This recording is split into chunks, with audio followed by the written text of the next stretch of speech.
Welcome, Jordan Anderson.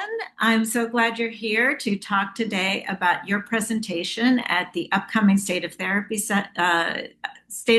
conference that's being held at Clark University in Worcester on September 26th.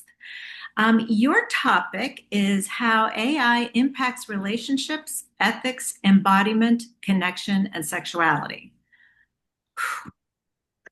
Can you share a little bit about what was your inspiration for this topic? Why this topic? Uh, Work. I mean, it's coming up in clinical work. People are developing relationships with chatbots, and sometimes their partners have problems with this, sometimes they don't.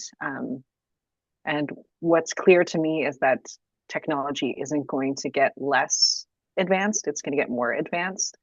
And certainly, this isn't the first time that we've had to talk about our relationship to technology and how it's impacting our relationships. Yeah, so why do you think that this topic in particular right now, AI and its impact in all these ways, you're talking about ethics, embodiment, connection, and sexuality, why in all these ways is this important for our community to be talking about and learning about right now? There's no escaping AI as therapists. It's being used in therapy. People are going to AI when they can't afford therapy or when they feel too vulnerable to talk to another person. And this has been happening for a while. This isn't new. This isn't something that's happened in the last 5 years, but there has been an accelerant. And that is the accelerating rate at which AI is learning and being developed, not just in the United States, but also in countries like Japan. Hmm. Do you see it affecting your clients and in what ways? How is it helping or interfering in relationships or Yeah, I think to say that AI is all bad or all good would be a misdirection. There is a double-edged sword aspect to technology and our relationship to it, specifically AI. Um, what I see happening now is that people, we have a loneliness epidemic, and that has also been something that we've been talking about much longer than I've been a therapist. And we're also just out of the heels of the pandemic. Many people don't feel that the pandemic is over. So while we're continually struggling for what does it mean to be a person, what does it mean to be a person in a relationship, how do I know I have meaningful relationships? How do I develop relationships?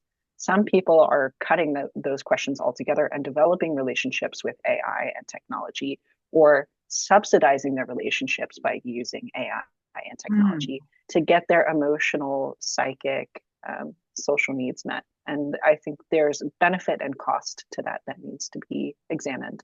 Yeah, yeah, yeah. Um, and in terms of, what do you hope that the participants, the attendees will take away with them? What strategies, what goals are you hoping that they um, leave with?